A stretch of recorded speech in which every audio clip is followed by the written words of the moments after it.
Demain sort en salle le 50e dessin animé des studios Disney, Réponse. Ce jour-là, il cherchait juste un endroit où se cacher. Et là, il a été frappé. J'ai un marché à vous proposer. Un marché? Regardez par ici. Je veux voir le monde, et pas seulement depuis ma fenêtre. Il a d'abord répondu Impossible. Avec Réponse, les studios Disney ont fait le pari fou de renouer avec leur grand classique, en adaptant un conte des frères Grimm. L'histoire d'une princesse enfermée dans sa tour depuis son plus jeune âge et dotée d'une chevelure magique de 20 mètres de long. Ça en fait des cheveux. Ouais, les laisse pousser. Mais tu as du sang sur ta moustache? Eh, Bouvier, il y a plein de sang sur sa moustache. Supervisé par John Lasseter, le directeur emblématique des studios Pixar, et réalisé par les deux jeunes talents les plus prometteurs des studios Disney, Réponse s'impose donc comme un conte de fées très contemporain qui conserve l'âme de Disney. Nathan et moi sommes des grands fans des classiques Disney. Nous adorons Pinocchio, La Belle au bois dormant, Cendrillon et Dumbo, qui est le préféré de Nathan. Nous avons voulu retrouver l'émotion et la nostalgie de ces films, mais en l'adaptant au XXIe siècle.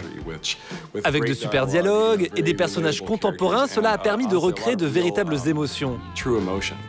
Ce film est vraiment très drôle, avec beaucoup d'action, d'aventure et de romance. Le résultat est un véritable élan du cœur. C'est ça l'âme Disney. Pour chaque éclat de rire, il faut une larme.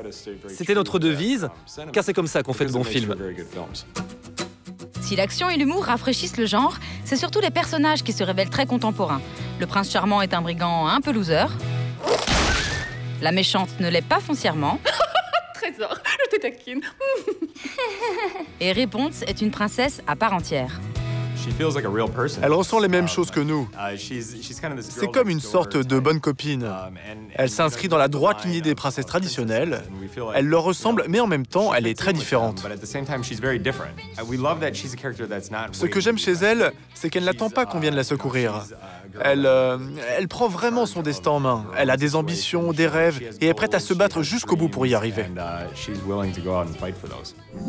Des personnages attachants, un scénario réussi, il ne manquait plus qu'une chose à ce dessin animé, la 3D évidemment. Oui, mais pour Glenn Keane, l'un des maîtres de l'animation à qui l'on doit les plus grands succès des studios, il n'était pas question que la technologie prenne le pas sur la magie du crayon et du papier. Je suis un acteur avec le crayon. J'essaie de m'exprimer avec mes dessins. Mais en même temps, John Lasseter, qui est un bon ami de moi, il a suivi son chemin de 3D et moi à 2D. Et maintenant, il y a une réunion pour ce film où je pense on a trouvé un moyen de puiser des racines de notre héritage Disney et d'insérer dans l'ordinateur des étincelles magiques de Disney. Un mariage réussi donc entre la tradition Disney et la folie Pixar. Et pour couronner le tout, Réponse s'est offert un casting de voix françaises de luxe.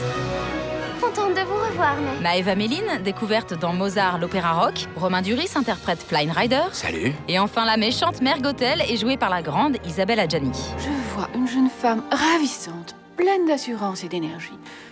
Oh, tu es là toi aussi? Cette année, je n'ai que des rôles de méchante. Alors, je suis très contente parce que, voilà, moi, ce qui m'amuse, c'est de faire passer c'est de rendre attachant un personnage terrible. Avec tout cela, on se doute que Réponse trouvera son public. L'avant-première au Grand Rex à Paris, le 17 novembre dernier, nous présage déjà d'un joli succès. Le film a réuni 3 835 spectateurs, réalisant ainsi un démarrage décoiffant.